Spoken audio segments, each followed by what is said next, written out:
Something pulled me out of bed. We're gonna go to the beach, and I don't know why yet, but we're gonna go find out.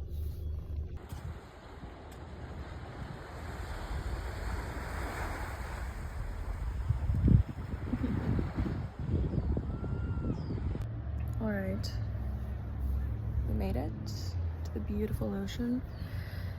Oh, this is so uncomfortable. But we're gonna do it because I made it out here and I have something to share. But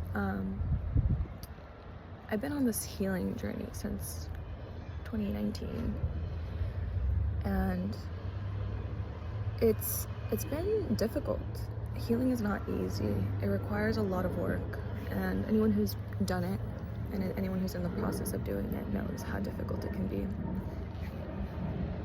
But something I've been thinking a lot about, and perhaps it's because of the state of the world right now or whatever it may be, but it's been about 6 months that I've committed to changing the voice in which I speak to myself.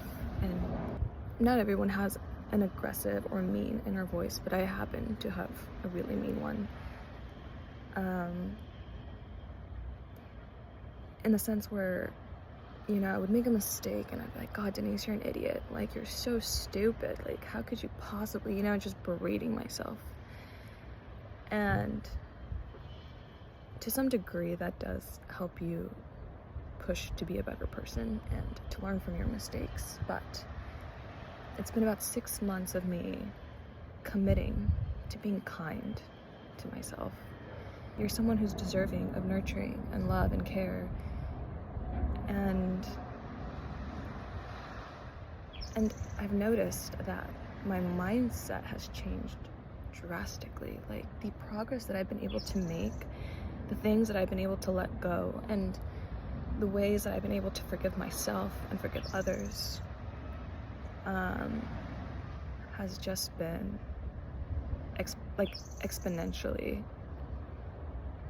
quicker.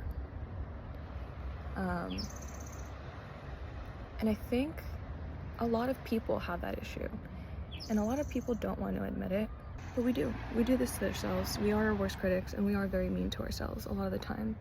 And you can see this by the way that people talk to each other, online especially. Usually the voice that we project out into the world is the voice that's inside our head. The person that I am now, I can't imagine being mean to someone like that anymore. Like, the voice that's inside of my head is so understanding and compassionate and just a gentle parent towards myself.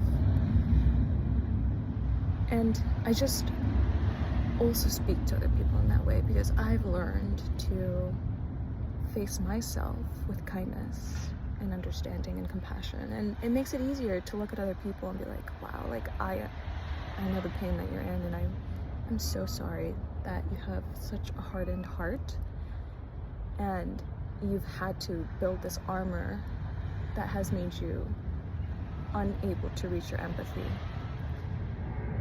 It's so important to start to become mindful and aware of the things that you're saying to yourself and that you're saying to other people.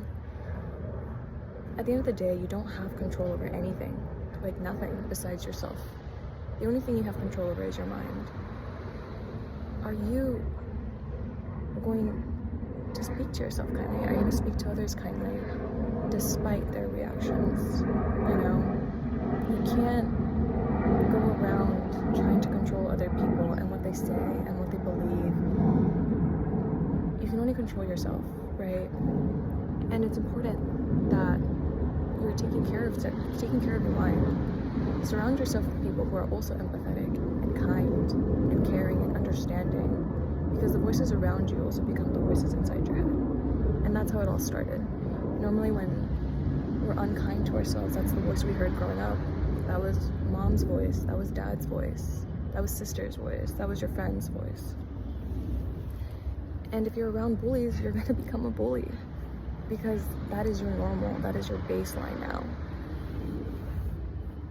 So it's really important to become more mindful about the things that you consume, about the things that you hear, and the things that you will allow into your life and into your mind, and the things that you will allow to come out of your mouth. You have control over all of that. You really do. The things that I just learned by committing to that for 6 months now has been so valuable, and it's really just changed my view. And there are hard days where I will revert back to being mean to myself, but it's so much easier for me to just like boomerang back and just be like, okay, that was dramatic. Let's be nice to ourselves. There's no need for all of that. And I just wonder, it makes me curious to see what kind of world we would live in if more people did that work. So yeah, there's one thing I've been doing. I've been pulling a self-care card for myself, and maybe I'll share it with you guys and see if anyone else also resonates with it. Literally no one is gonna believe me, but the card that I fucking pulled out, the card that I pulled out, self-compassion. I'll read it to you. It says, I nurture my spirit with gentle compassion. I love my talents and giftings. I am safe and loved. So, I pulled it from here. So if that's not a sign, I don't know what is.